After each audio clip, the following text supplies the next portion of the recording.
of course, we're going to be doing the presentations normal. There's evaluation sheets for you guys to fill out. I apologize. The last group of presentations, I realized I never turned in your grades other than I will do that probably tomorrow. Sorry, I just completely forgot about doing that. Let's talk about, as I've been talking to you and as I've been thinking, my thinking on the video, the 10-minute video, has evolved a little bit, and it's evolved in a way. Don't worry if you've already been working on it and thinking about it. I want to give you guys full latitude to decide what that's going to be, okay? But what I want it to be is something fairly high level, something that people can watch and maybe learn from. It's going to be a YouTube video, so you could, one option that I'm totally okay with is for you to talk about what you're doing and how you did it in a way that it's sort of instructive to pretty much anybody who's, say, interested in the topic in college level or higher, is capable of watching this, and it's like a, what's this all about, right? What does it mean to model a neutron star under these conditions, and why are we interested in it, and how do we do it, and what does it look like, and what does it mean, right? That's sort of one option. Another option is, if you're using a particular platform that works particularly well, you could essentially make a how-to video that says how I use XYZ to solve this problem, right? And you literally go through and you show them what you did, maybe taking screenshots or screen videos as you're talking and say, okay, I wanted to create this, and I had to get this, and I had to bring this together. These are some of the things to watch out for. And that's perfectly acceptable. In other cases, you may be making a product that other people are going to use, and some population in Kenya or elsewhere, you can make a video that basically says, this is what this is, and this is how you use it, right? And so I want it to be something interesting, something high level, and something that's generally useful to somebody, hopefully, right? So think of this as merely more than something to check off, but an opportunity to be a little bit creative, an opportunity to try to, do something that's well storyboarded, that you've thought out. And it's not very long, but you put something together that somebody will actually want to watch, right? Does that make sense? Anybody have any questions or comments on that? Yes. So I was looking on the course webpage today, and there's still a link to the write-up category. Yeah, there's not going to be a write-up. Okay. Yeah, yes. So, I decided, the project was a lot. You're doing a lot of presentations. You don't need to do a final write-up. I thought I took that off of there. I must have just missed that. And so thank you for reminding me. And so, I guess I feel like, in 2021 and in a world where everything has been changed because of COVID anyway, putting together a useful YouTube video seems really relevant, okay? And something you ought to know how to do, right? And so, that's what we're looking for now. The one other requirement is I'm going to ask that you watch everybody else's, and then I'll have an evaluation form, and I'm going to ask that you fill that out, right? And so you'll know that at least the rest of the class will be watching the video, but maybe more than that, right? One of the things that you can do with this video, think about this as you're making it. Is this something I could include a link to in my resume? Is this something I could mention to somebody when I'm interviewing for a job, right? If you do a really good job on it, that could be a pretty impressive thing. They could say, well, let's see what this person does, and let's see how they communicate that. And employers and graduate schools actually care a lot about not just, what you can do on a piece of paper with your brain, but they also care whether you can talk about it and whether you can communicate it in a way that's interesting and meaningful and useful, right? So those are some sorts of things to think about. I think it can be a lot of fun. Okay, I think it can be a lot of fun, and you can be creative with it. And I'm certainly not an expert at producing YouTube videos, but I know it's not hard to make really bad ones, and we've all seen those, right? So let's try to do something that's a little better than bad, at the very least. but hopefully good. I think you guys can pull off something pretty nice. Any other questions? Okay. Again, I guess we only had 2 today. Something came up, and we may have to try to squeeze 5 people in on another day. We'll see. The class is a little smaller than when it started. That happens, especially this year, sadly. But I've enjoyed meeting with all of you. To any of you who, for some reason, wasn't able to meet with me, it's not too late to meet with me this week. Okay. And again, it's always okay to meet with me above and beyond the required meeting. But if you haven't met with me over this required meeting, please do that. And I enjoy talking to you immensely. I enjoy hearing about your projects, and probably what I enjoy most is just hearing the excitement you guys have for your projects. I mean, that's what makes the professor and me very, very happy, right? There's nothing more pleasing than a professor to hear somebody who's really enjoying what they're doing, because that's why I became a professor. I became a professor because I love my discipline, right? It makes me happy, right? And hopefully this project is a little bit of that for all of you. Okay. So I think, according to what I'm showing on the screen right now, I think it's Ryan's turn to show us his amazing work. Are you ready? Yep. From sunny Hawaii, I present Ryan. I need permission to share the screen though. Okay. All right, let me see here. Security. Oh, I did share it. Does it say I can't? I thought I had done that. Oh, I think it's because you're sharing. Oh, right. Yeah, that's what it is. Okay. Oh, it still does say that the host disabled participant screen sharing. That's all about. Huh. All right, try now. You must have turned it back off. I don't know. It was on a second ago. Is it showing up now? Yeah. Didn't everyone see my screen? Yes. Okay. So I'm doing, my project is a qualitative data coding tool for Kenyon's Office of Institutional Research. Just a recap. I've said this in most of my presentations, but okay. So the IR interns, code data often, and that is the process of kind of abstracting individual responses. Sometimes it's from like focus group transcripts or survey responses. So these free response type data kind of abstracted into these categories, and this helps analyze the data by saying, okay, this % of people have this opinion or something like that. Kenyon has thought about other types of data coding tools, but the problems that they've had with them is that they're not accurate enough, even like the top of the line ones, to be used reliably. And they also value giving their interns skills that make them more marketable for future jobs, such as learning how to code data manually. So because of this, I had some functional requirements and non-functional requirements.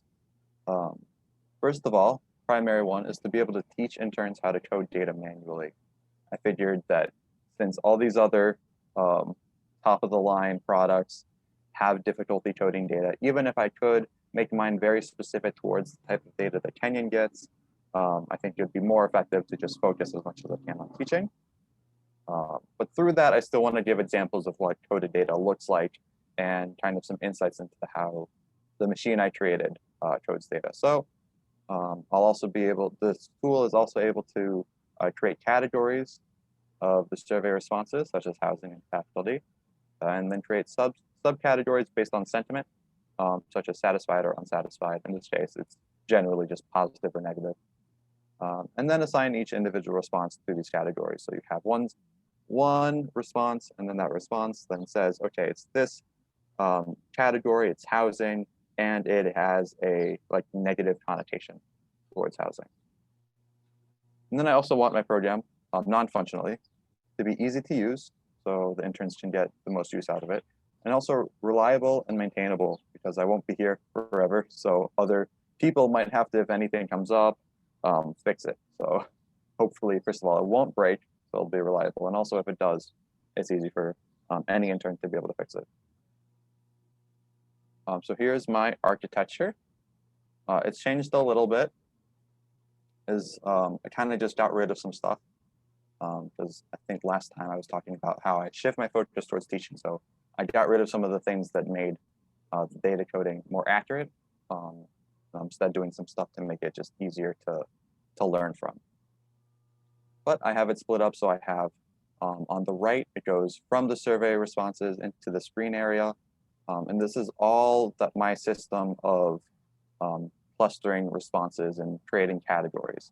Right, so I'm tokenizing and normalizing them.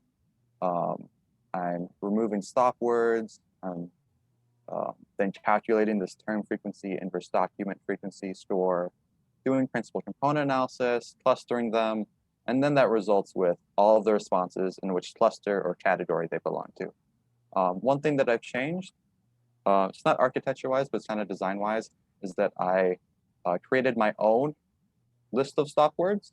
I've compiled it from various locations, just because before I was using just this package in R that has like a list of stop words built into it and automatically filters it. I didn't like that though, because they didn't have a way for you to add or remove stop words, like the list of stop words that you want to have. And I found, something where like an ampersand ended up being like a word and included as a significant word. And I don't think I really wanted the ampersand, because and is a stop word. So I figured that symbol could also be a stop word. So that was just one instance where I thought it'd be useful to be able to update and modify the list of stop words as needed. So instead, I just have like a CSV that's full of stop words, and then I do my own manual checks to see, are any of the words in my stop word list, do they match with the list of words in the response, and then remove them. So it gets rid of all of the non-important words. And then over towards the left, I have my sentiment analysis, where I split it up by sentences, and then I calculate the sentiment level, or sentence level sentiment. So it takes into account any valence modifiers. So saying like, oh, I'm not happy, doesn't mean that the happy is a good thing, right? It shifts it, it negates it. So the happy is actually a bad thing. Has a little bit more context than just doing like a word-based sentiment analysis. And then I did the sentiment for each response. So if each response has 5 different sentences, it takes the average of each of those sentences, and that's the sentiment for each response. And then it labels the responses as positive, neutral, or negative. Neutral is just if it's 0, which happens surprisingly frequently when the amount of sentiment is just 0. And then positive or negative, positive if the sentiment is above 1 in the way that it's calculated, or negative if it's below 1 in the way that it's calculated. And then we have the responses and their assigned sentiment. So again, you just have a list of here's all the responses, and then next to them you get, okay, this is positive, negative, positive, neutral. And then I have this subcomponent over here, which is just data analysis on whether this method of calculating sentiment is biased based on gender and ethnicity. So here are the things that still need to be done. So collect data, survey data on the effectiveness of this tool at teaching data coding. I've sent out a survey to the interns at institutional research. I've sent them a little bit of the tool and say like, hey, would this help you learn how to code data, or would this have helped you learn if you already know how to code data? And I'm creating a report that is that basically explains to the users how they should go about coding data and put some snippets from the tool in there based on their data. So you get the real examples from the real data that they're using and say, oh, here are some of the categories that the tool came up with. So it kind of reports that out to them. Currently, it just has all of the information and all of the functionality in there, but it just doesn't look nice. So that's one thing I need to do is format that report better. I still need to analyze that racial and gender bias in the sentiment analysis, and then create a demo video, which teaches the interns how to use this tool. And that'll also have in it explanation of how my code works, because I don't think it'll take a full 10 minutes to talk about just how to use the tool, because hopefully it should be way more straightforward than that. And so the rest of the video is then talking about the code itself and things to look out for when maintaining or using it. For instance, that it has a dependency with that CSV file of stop words. So if you're moving the code, you need to keep track of where that location is in the system of that CSV to make sure you can reference it properly. And I will move to my demo now. I think that'll also kind of show throughout the demo how I met my objectives. So this is kind of what it's going to look like. It should be pretty simple for a user, right? They'll be working in R itself, so this is how they'll be working. You know, they'll have some file path. This will be the file path for this data coder file, which has all the functions that it needs to be able to run, right? So they'll kind of import this, and then they get whatever survey they wanted. This I think it's Durham, North Carolina. It's like a survey on residents for let's see, like what are their favorite parts of the city. So that's what this question is. So we see we get the responses here. You know, you can kind of do some exploratory stuff where you see that, oh, here are some of the responses. They say that, oh, I like the city because people are nice. And so I have a function that creates categories, right? It takes a little bit to run. I'll let it run actually, so you guys can kind of get the feel of the runtime of this thing. A lot of this, so right now, this is the tokenizing process, which takes a good amount of time. And then the other parts of it are kind of optimizing my choice of principal components and number of clusters. Those are the ones that take a little bit longer as well, that increase this runtime. So if speed is desired, that's something where you can kind of just simplify and say, okay, we're choosing, I don't know, 5 clusters instead of trying to pick the optimal amount that best explains the data. And you can see that kind of ends up looking like this, right? We have, you know, Duke Hospital involvement, the colleges and the police, that fell into cluster 1. All of these fell into cluster 2, and then there's some cluster 3 before, and this is just the first 6 responses. And then so sentiment's much quicker, and it's already done, right? Much quicker. And then we have here, we have the same responses, and then we have, oh, negative, neutral, positive, neutral, neutral, positive. And then we have this, which is codes the responses, it combines things together, and as well, it generates the document. So you can notice here that there are 307 documents that aren't like blank responses. So these are the number of responses. So, and this is about the upper end of how many survey responses we would expect. We don't expect this many students to be responding to our survey. So I think this is a good benchmark for the upper end of the time it would take to generate these reports and these documents. While this is running, it'll take a little bit longer because this also has to generate the document. As you can see, this is what it's doing now. I'm going to go into my data coder because it's just kind of a quick layout. So I have my create categories function. You know, it goes through it and, you know, initializes this natural language model. Then we have, you know, just converts the responses to vectors. So whatever form this was put in. So if it's a data frame, if it's a matrix, it'll just get converted into a vector. As well, there's some other data cleaning stuff that goes on here. Tokenizes, normalizes it with lemmas, so kind of just finds the root of the word. And then removes these stop words, like I said, and calculates this TF-IDF score, does principal components, gets the optimal number of principal components, and then selects from them how many of those or which ones you should use, does the k-mean clustering, and then pairs each response with the cluster, right? So it gets the vector of words and just matches them to which cluster they're part of. And then also have the sentiment. It's also fairly simple. Start off with your vector of responses, split it up by sentences, calculate the sentiment for each response, and then that's it. It's pretty simple. Of course, I have stuff running in the background in this, which this is the more detailed code. And I'm trying to segment this so it's a little bit easier for abstraction for someone who's reading this over again. They can kind of start here and you have the very initial, just as a user, you just have these three functions.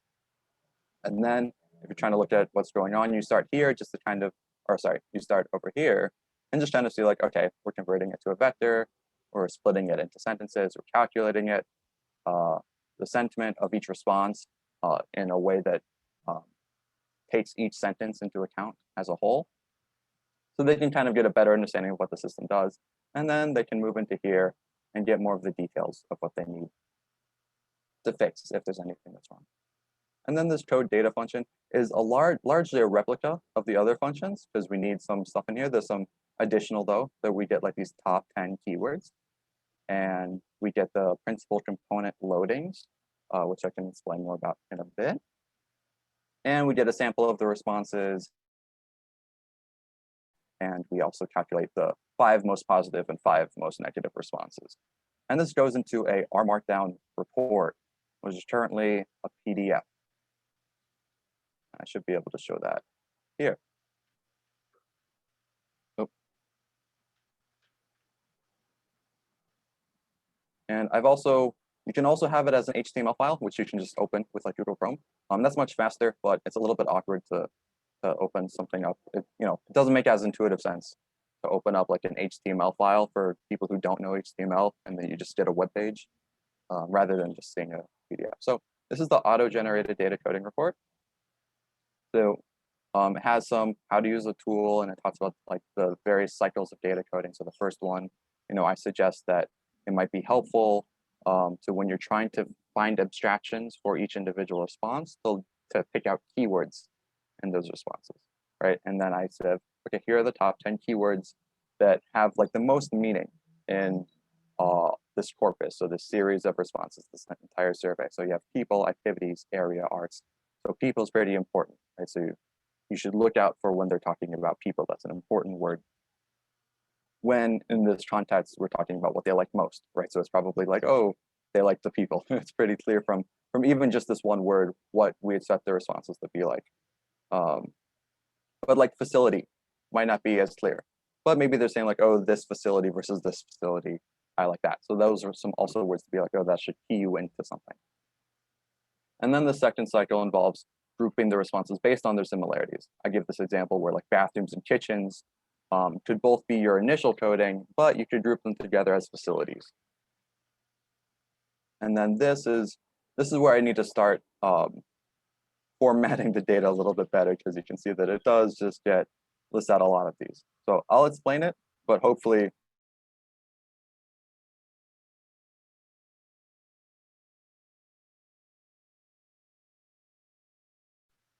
which group of relationships they belong to. I think I'll put it that way. So you see like diversity, cultural, and opportunity are all in this group together.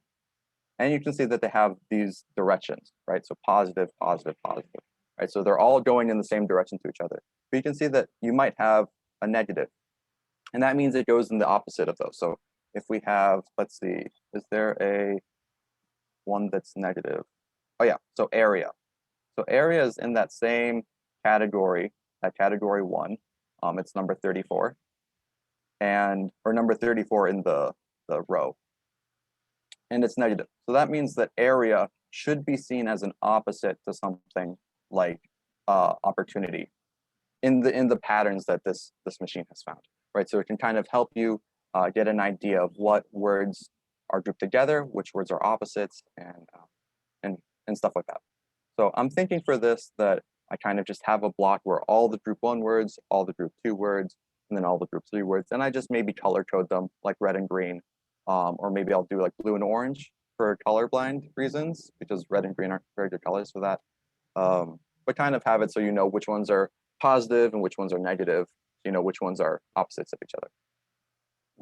And then I also, just to give them an idea of how the responses, how they might end up responding, or sorry, how they might end up categorizing the responses. I'm just giving them a sample. And again, this needs to be formatted because this got automatically put on like the line under it when I'd prefer it just to be to the right of.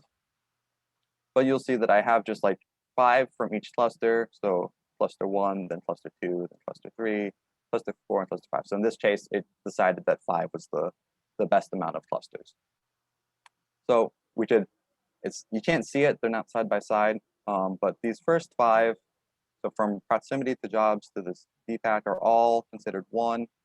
And then 2, you have, families near, opportunities, close to, I don't know what RTP is, but in jobs, and then another family and culture, and then art, weather improvement. So this is kind of like family and culture. You might consider that.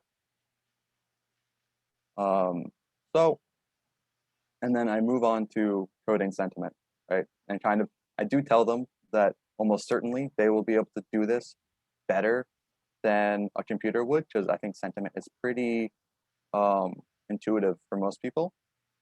Just, and you can see here that I have beginning with the top most positive. So quality food and entertainment is the most positive according to this tool. And the most negative is a big city, but not too big. And that's not that negative. Oh, sorry, it's not. Sorry, lack of snow. I have them ordered in a weird way. Again, that's formatting that I need to work on. Lack of snow is the most negative. What's interesting about this is a survey of all things that they like. So these should all be positive.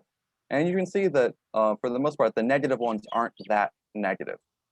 Most of them are in like the below 0.2. And the positive ones do get fairly positive. So that's reassuring, but something like lack of snow, you can see how context helps, and this tool doesn't have context, right? This tool thinks lack is, has a negative connotation. Maybe even snow has a negative connotation. So, it says that, oh, that's a bad thing, but actually this person is saying that that's my favorite thing about the city is that there's no snow. Then I'll also just give a few additional tips. Reminding them that this is multiple cycles. This should only be used as an initial cycle, and that it's subjective. So helping them to be mindful of their own biases and how they might arise when coding. Additionally, once I do have my analysis of this tool, and if it does have a racial or gender bias, I'll include that if it does. If it doesn't, I won't include it, and I'll just kind of say like, oh, this tool is fine. But if it does, I'll let them know that this tool has also, been shown to have a racial and or gender bias. So keep that in mind to not use this tool too heavily. And then gives them some extra tips. I actually see this now. It works in the, oh, it does work, okay. It just doesn't have the blue highlighting, but this still is a text to kind of an overview of data coding in case they wanted a little bit more detail.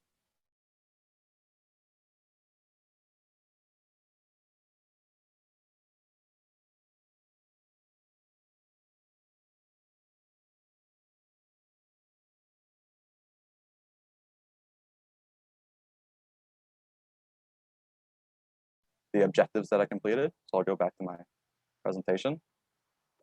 So upon reflection, I think that overall, I got to practice and learn the software skills that I've learned in previous classes. I think probably not a lot of things went wrong, but there were some things that were, I guess more significant. I think the main one is that I didn't take into consideration the effects that other projects outside of this one have. Because I have another class which is also largely project-based. So if I mismanage one of those projects, this project is still affected. So even if I'm doing my best with this project and everything's going smoothly, if another project I'm falling behind on, I need to then take more time to catch up on a project that I mismanaged and I fell behind on. So that means I have less time for this project and everything's kind of interconnected. And I didn't take that into account. So I think that was something that was really important to learn. Also, I still don't feel comfortable with the spiral life cycle model. I tried it because I know it's very powerful. I also recognize that it's fairly complex. It's much more complex than something like just a waterfall model. But the spiral model, I found difficulties, I think, related to the effects of outside projects, is that there's some weeks where I can't get a lot done on this project because I need to devote time to catching up on something else. And so the spiral model, which kind of takes into, you have like these segments of sub projects, right? That you find the area that has the most risk, and then after that, you then work on for some period of time on identifying that risk until it's resolved, and then you find the next risk and you move on. I found that I think I had kind of arbitrarily said that, okay, I'm doing like week-long periods, and maybe that wasn't long enough, and maybe I shouldn't have created some arbitrary timeline for that, just because there were weeks when I couldn't get much done. So then it's like, well, I didn't really address this risk this week, so I guess just do it again the next week, and it felt like it wasn't as effective as it could be. So hopefully I can get more experience and feel more comfortable with that lifecycle model in the future. And then my racial and gender equity consideration, I already talked about it briefly. It's still something that needs to be done. I've talked about it in the past as well, how I plan on just comparing how sentiment is addressed between different groups and seeing if there's a significant difference between groups, because there shouldn't be. And here are some articles that, again, is just the same articles that I've been supplying you guys that you can look into on racial bias in sentiment analysis tools. So something that, hopefully my tool doesn't have that, but if so, then I have a disclaimer in my report. And hopefully this tool is not designed to be the only thing that interns use to data code anyway. So hopefully, even if it is biased, it won't affect them too much. And especially if there's a disclaimer that lets them know, hey, watch out, make sure that there's no bias in the way that sentiment is coded for these. Okay, thank you. Any questions? Boy, I feel like I've asked a lot of questions in the past. I'm not sure if I have any. You guys have any questions? So, I mean, have you talked to the people that are going to be overseeing its usage, and do they feel like they're going to be able to use it, or what's the feeling on that? Yeah, I think so. The actual heads of institutional research aren't so involved in this, but I've been giving them updates on where I am, what it is, and like that I've moved towards a report thing. They were very happy with that I'm focusing more on the report and less on trying to code the data accurately, because they had reservations, being the ones to tell me that, hey, these tools that we tried, which are professional tools, don't do it very well. So they kind of didn't have high hopes for me to be able to code it accurately. So I think they really like that transition. I've also, been talking with my coworkers on and off, not very formally, but about this project, and they seem excited for it as well. And I'll get that survey feedback by the end of this week to kind of see if they think it would be effective once they actually see what the tool looks like in full. Yeah, I think that makes sense. I mean, I think that if you try to push these sorts of modeling too far, you get a sense of false accuracy, right? It looks like it's accurate, but it may be more specific while being less accurate. And people need to have the idea that these are concepts and ideas that might help you, right? As opposed to these are the final answers. So yeah, I mainly hope that it'll give them inspiration. Basically, like if they get stuck, like what's my next step? They're like, okay, I need to look out for keywords, right? And I'll give them some of those keywords to help them, because I think that's fairly low stakes, low bias. If there is error, they'll find it and be like, that's not really an important word. So I tried to do a lot of that stuff, just to kind of like give them a little nudge if they get stuck, more than anything, as well as give a general overview for anyone who's new. Yeah, so it would seem like, and I don't know, maybe, maybe I'm wrong, but I mean, the one improvement, if you had more time, would be able to hide all of the code and levers behind a nice GUI interface that would just show them what they need to test, right? Mhm. But that's a fairly tall order. And maybe that's not what you want. And that's my own personal sort of perspective is user interfaces are best when they're minimal and they present exactly the right amount of information, no more, no less, right? Yeah. And so that's probably my biggest comment on it, I guess. Mhm. Yeah. But I think you've done some great work, and I think that I think you have what could be a very useful tool for it, helping people learn how to do this task. It's real objective, right? Does anybody else have any questions or comments or observations? Just to I'll comment on the user interface. An idea that I had, but I didn't have time for, is to turn this into a Shiny app. Yeah. Because that would build in a user interface for this, where they kind of just like input the data. They just import a CSV onto the web page. The web page downloads it on the server, kind of does all the stuff and sends them out the report. So that was something that I thought about doing. It's kind of, I wish I had thought of it earlier, so I kind of planned my project more in that direction. But yeah, I'm kind of relying on the fact that the interns, I think all of them are comfortable enough to be able to use R in a way where because I tried to have it so, and I can move back to this, where you really don't need to know about this backend stuff. All you need to know, so the one on this one, and this one. That's all you need to know how to do is to type this stuff and to get your responses. And I think all the interns know how to get up to this point, right? Where they kind of have the data and they subset it for the responses. And I would just like them to be able to do this. So hopefully that's fine. But yes, it is definitely less, I guess, less helpful than if they just had a thing where it's like, okay, I'll just dump the responses in and then you do everything for me. I don't need to write this out in code. I can just, get to basically this response point and then be done. And then it does the rest for me. So, yeah, any other questions? Yeah, anything, anybody? Oh, yeah, go ahead, man. This is a second about your resource or anything, you haven't done that yet. But what are your thoughts for how you're going to analyze potential racial or gender bias in your tool? So I think I got that. I know where the microphone is. Yeah, I think I got that. So you're just asking about like, are you asking about like my approach to analyzing racial and gender bias? Yeah. Yeah, okay.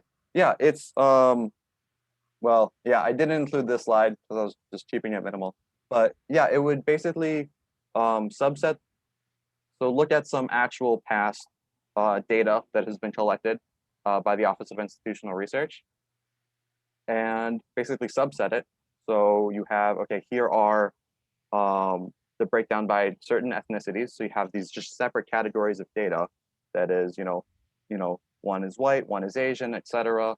And all of the responses from people of those ethnicities. And same with gender, right? You just subset it so all the male responses, all the female responses, anyone who, put other, they would have their own response maybe.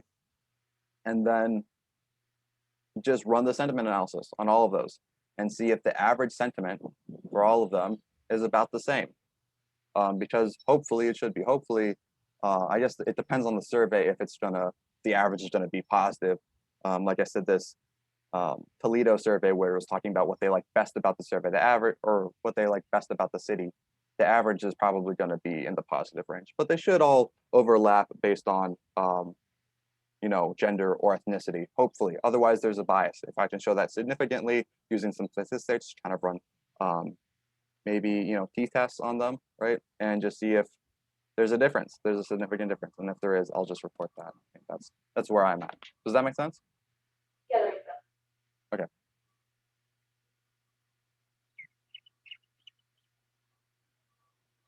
Okay, thank you.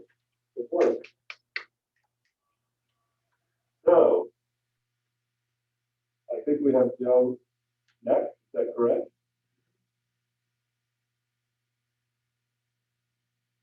Yeah. Great question. Can the people online hear me, or do I have to use my mic on my? You know, it might be good if you sat over next to the computer. That way we don't have to have fighting fight.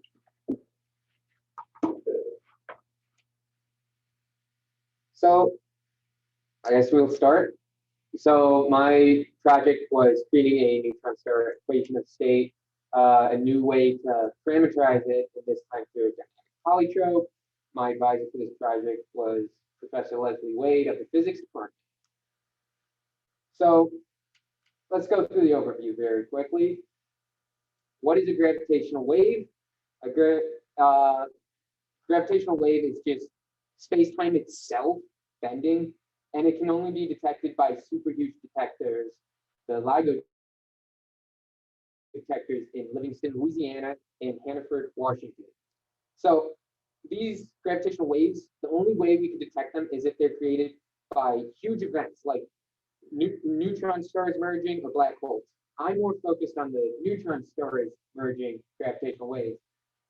And so using those gravitational waves created by the binary neutron star merger system, we can then limit the equation of state of a neutron star. An equation of state is just a mathematical model of like things like what is the pressure if we have temperature X, or what is the density in the neutron star if we have pressure Y. And so we currently have two existing parameterization models in our published work so far. The issue with both is neither includes a possibility of there being a phase transition in the equation of state. So a phase transition is just a sharp jump in density. And so this is like water changing from the liquid to the solid, water going to ice. That's a phase transition. And so we think there is something like that in a neutron star, but our current equation of state models aren't built to have that. So let's look at the current models that we have. We have a piecewise polytrope and what we call a spectral decomposition. The piecewise polytrope sets three joining densities, and it splits this up into pretty much four sections by doing so. So at each of these densities, it's going to be set, and then each different section is going to have its own slope for everything in log space. So looking at this graph, we can see it jumps, and then at each joining density, it changes the slope. And the issue with that is if we look at the graph below where we normalize everything, at these joining densities, we get little accumulations of error. Pretty much it bulges away from the point that we want, which is this black line. So from there, we thought, let's do something better. That's where the spectral decomposition comes in. Compared to the piecewise polytrope, it's a lot smoother, and it doesn't have that accumulation of any sort of error at the joining densities like piecewise polytrope. But as we stated earlier, the issue is still, while it's better, it cannot include the possibility of a phase transition. So what I tried to do was create a dynamic polytrope. So let's look at the architecture of this. So all the code base is on a GitLab, which is just GitHub, but it just has a couple more things for specifically science-based stuff. And so we're on a fork, which is just a copy that only I can change and affect. And this way I can keep my stuff up to date with the actual code base without actually affecting the code base itself. And so the equation of state code, the code that I created to actually duodynamic polytrope is in this repository called Lao Simulation. The only other repository I use in this entire project is Lao Inference. And this Lao Inference is really the one that actually does the actual testing and the running of the code to sample. And the reason why there is no fancy flow chart is because that would just be a straight line with a single check that would say, if pass, continue. If not, fail the sample and pick a different sample. And that one check is the speed of sound according to our proposed equation of state less than the speed of light. So what I mean by that is sound is just vibrations in the air. That's just the air vibrating. Well, in different materials, the speed of sound is either greater or less than the speed of sound in air. And so if we find the speed of sound through our equation of state, there's the possibility it's greater than the speed of light, which would totally break physics. We don't like that. And that's pretty much the only real major check that we have. And other than that, it's just kind of a straight line. So not super fancy of a flow chart to look at. So what were the goals of this project? Well, as stated, it's to create a new parameter estimation model for the equation of state. We want this new model to explore the full parameter space, pretty much anything that we could have accessed in terms of different types of equation of states that we could get through a spectral. We want to also be able to get through this new model. Then will this new model pick up injected signals, i.e. if we give it a fake gravitational wave, will we be able to actually detect that, or will we just be searching around random space? From there, we want to be able to add the ability to handle phase transitions in this new model. Then we're going to want to create a robust TOV solver. It needs to be robust because there's going to be a lot of corner cases. And so there's going to be a lot of chances where it just would fail randomly, and we need to make sure that doesn't happen. Otherwise, it's useless. And from there, we want this new model to then obviously pick up phase transitions. That's kind of the whole point of this project. Well, what happened? We had to kind of scrap everything that had to do with the phase transition itself. Why? Well, we had a lot of difficulty updating the pre-existing code to work on the current main LIGO database. So I came into this project having the code working when the LIGO code base 8 months before the semester started. So it was working. I thought, oh, it's just a quick little update. Well, code base changed a lot, way too much. And so most of this project has been spent getting the pre-existing old code that used to work up to date and working on this new code. Another difficulty was that there was an upgrade from Python 2 to Python 3 in a lot of the Python scripts, which is mostly used in the post-processing, i.e. how do we visualize our actual data. And so some stuff was changed to Python 3 and other parts were left as Python 2. So it was a bit difficult to find which ones are left as Python 2, which were left as Python 3, and which could we upgrade to Python 3, because you want to be as up to date as possible.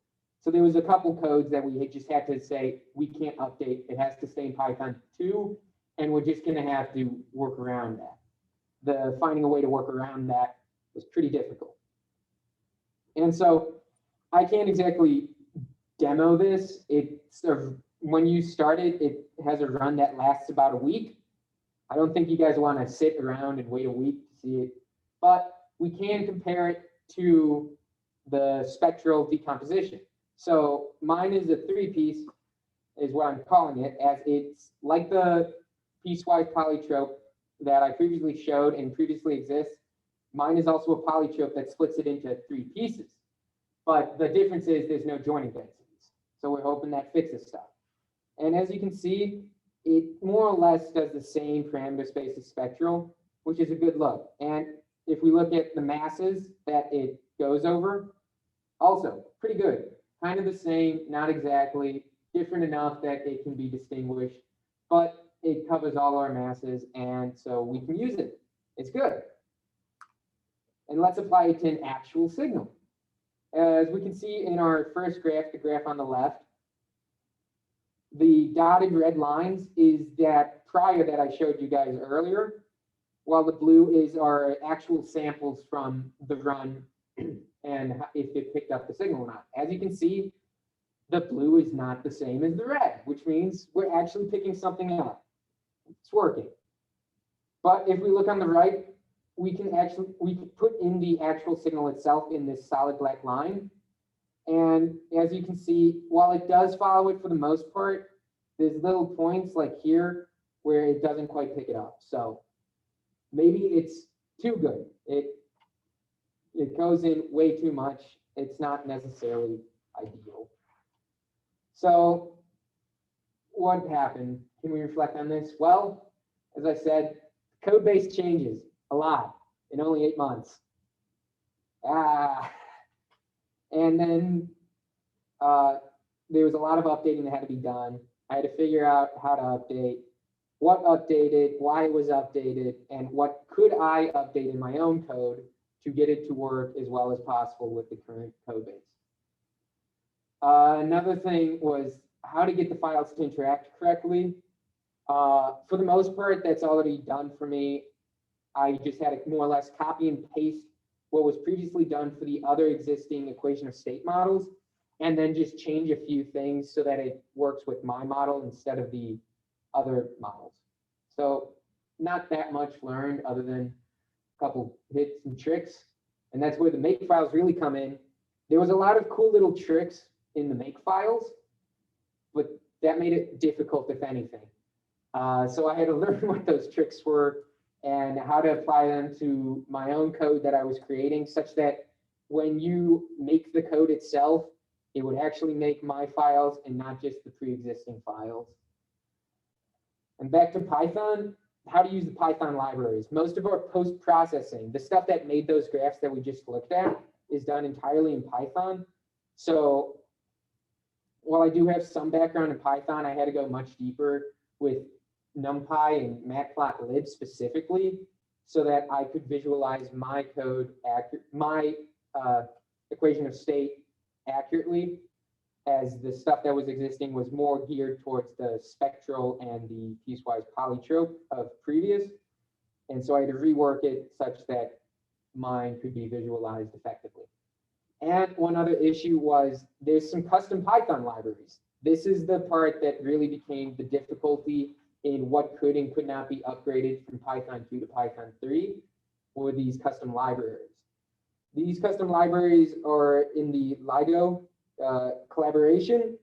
I don't know exactly how they work. That wasn't necessarily the prerogative of this project, but I had to learn a bit about them to see if it could be updated, and if not, how to work with it such that we could use more or less Python 3 code calling on Python 2 libraries. There's a lot of patch work that had to be done on it to do so. And so what's left with this project? One, make the code more user-friendly. So currently this code is set that unless you know what you're looking at, you won't understand it at all. And part of my project goals was to make it so that other people in the collaboration can look at it and actually understand what's going on. So it's mostly just clean up stuff. And that's where the commenting out the code to make sure it's easy to follow comes in. There's a lot of cleanup on the code that has to be done such that anyone in the collaboration can come in and say, oh, this is what has been done. This is the point of this equation of state model. And here's how we can manipulate it for our own future goals. Another thing is to see if the ranges need to be adjusted. Here we can look at the graph at the right. There's as you can see, my 3-piece, the blue, is entirely within the red, which normally you think, oh, cool, it converges more than the pre-existing spectral code. But as I showed earlier with the graph that had the injected line shown in it, it works almost too well. So maybe we need to readjust the ranges of possible values and see if that would fix that issue. And if we could actually get it to be more like the spectral itself, but still different and unique enough that it's not just a copy of the spectral decomposition. And finally, there's some naming conventions that have to work on. So as you can see at the bottom, these are just some of the runs that I've done and the naming conventions I've used. I'm sure none of you understand at all what most all of this is. And I only understand because I've recently done this. So I need to readjust how I do my naming conventions such that I can leave this project for like 6 to 8 months, come back and totally understand what each different of these repositories are. Or in the case that this project ends up getting passed on to someone else in the collaboration once I graduate, they'd be able to look and be, oh, this repository is for a run that has the 3 pieces, but it's limited to this sort of range, while this other is limited to these other ranges and whatnot. Pretty much make the naming conventions better.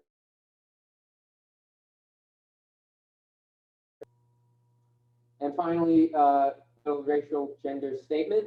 This project itself does not engage with the wider society.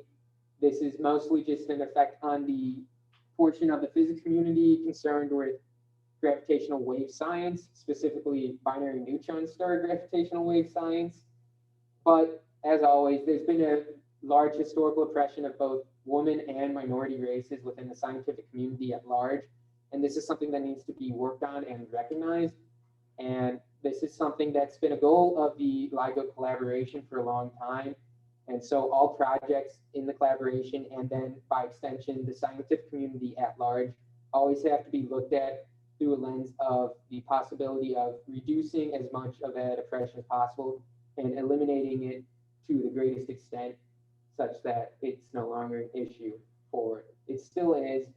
It's better now, but there's still a lot of work that needs to be done on that front. And for more reading, if you want to read more on this project, references, yay, a lot of reading. Okay.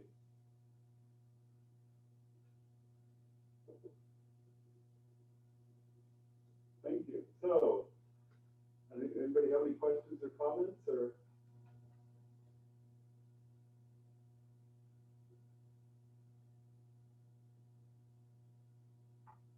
So, at this point in this project, I mean, how do you feel? You feel like you learned a lot? I feel I learned a lot about, as I said, that like updating code bases. I learned a couple tricks with make files, as I mentioned. This is a couple tricks such that you don't have to put each different file individually into the make file. But I had to learn those such that my files were included within that trick. And so there's that. There's also the learning the differences between Python 2 and 3. They're very small differences, but in this project, they ended up making a very large impact. And so what kind of workarounds I could use and stuff like that.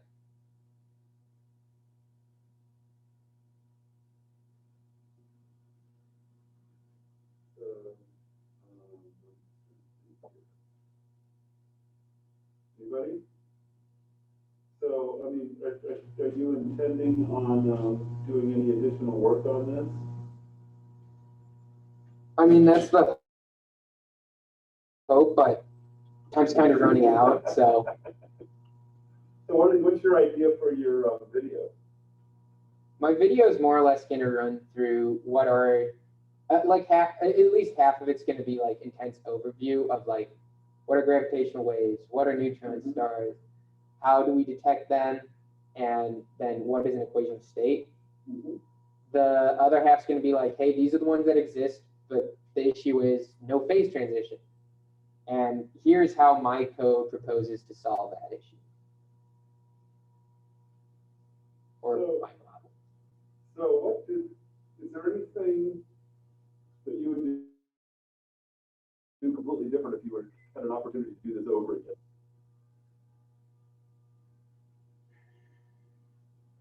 There's always stuff that you do different, but Go better. yeah, a lot better. I think a lot of it, the problem was I came in with the idea that, oh, the code base couldn't have changed so much that it would have completely destroyed my code. But in the end, I had to more or less remake it entirely from scratch and to work with the current code base. And that was a bit frustrating. So if I could do anything different, it would be going in with the understanding that, hey, the code base updated a lot. You can't use the old stuff. Just don't even try. Because I wasted so much time trying to get the old version to work when I could have just spent it on creating the current version that does work and would have saved me a lot of time.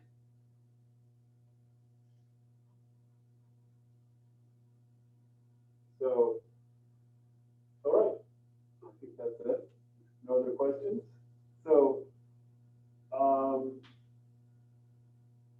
we've got 2 more weeks of these, and then of course, you know, essentially the video is your final. That's the way to think about that. It's going to be due, what did I say it was going to be due? Because I think, so that everybody can have a chance to watch it. Let me see here. Let me for a second. But I don't think I gave you an exact date when I want it done.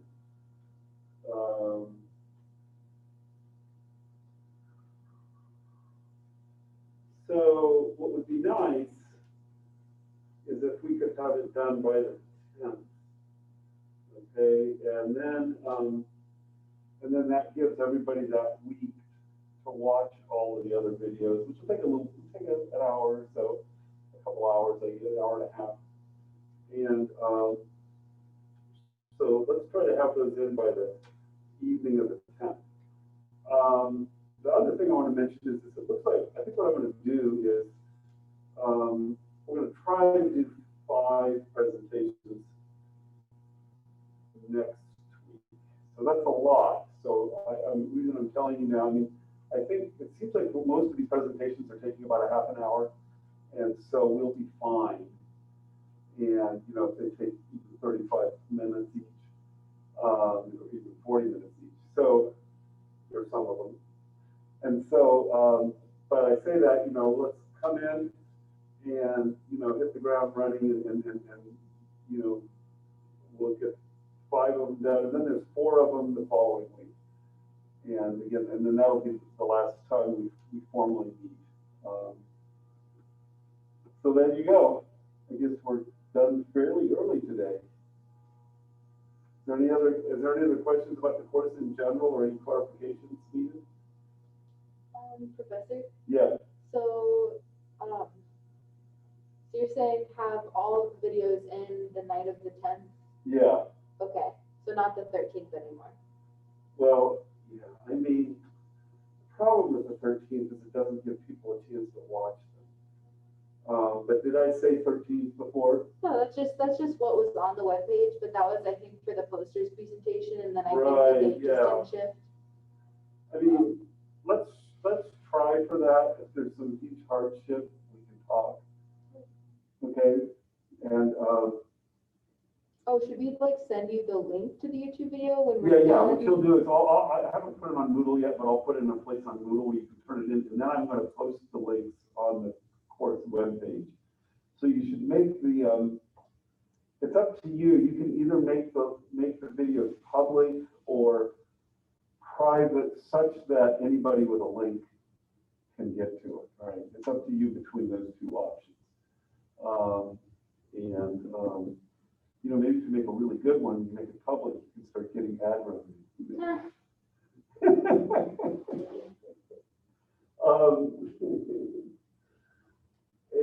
So Is the rubric for the video up yet? no, that's because it was still fairly loose in my mind, and it's finally starting to firm up now, and that's what the big talk was. But, you know, the rubric is going to be pretty abstract, right? Because I don't want to, I'm going to try to, for the video, I'm going to try not to pin you down, right? So really the video will be more about quality. You know, I want it to be quality, I want it to be smooth, I want it to be engaging. I want it to be informative, right? I'm not looking for architecture. I'm not looking for, and so that, yeah, so I'll try to get that up tomorrow, and then I'll send everybody an email once I have the rubric up for that. But, you know, that big picture, I want it to be something somebody would enjoy watching. Right? Okay. I mean, and informative about your area, you know. Beyond that, what you do is pretty flexible. You know, if you're wanting to do something pretty crazy that doesn't fall within the sort of realms of what I've already talked about, just talk to me, right? So, you know, send in a proposal. Say this is outrageous, but this is what I want to do, and then we'll talk about it. Okay. If you have any doubt. In fact, I'm glad to review your ideas. You know, if this was a more well-formed concept, I'd probably have you turn in proposals. Not going to do that at this point. I'm just going to sort of let you guys kind of loose on it like that, and we'll see what we come up with, and hopefully it'll be something fun and a lot more interesting than doing a final exam, right? True. All right. So thanks. That's a great question. I got to put that on my to-do list. Anything else? All right. Well, I will see you guys in 1 week.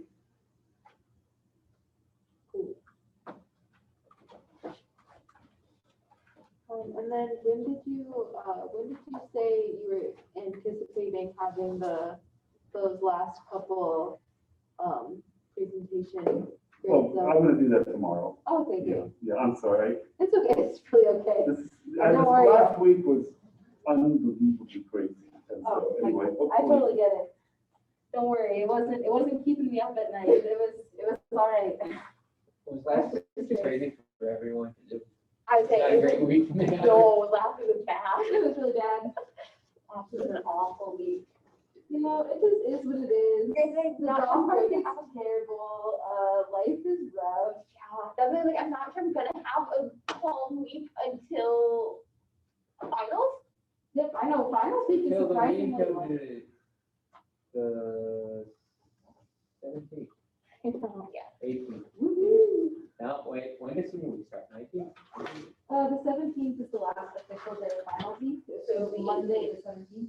But the senior week would technically start 18th because people might still finals on 17th. Yes, Right. which I mean, I actually do. I think technically one of my classes does, but we don't have a real final for it. It's just like a project thing. On which Oh, day? yeah, same. The 17th is technically the last day of finals.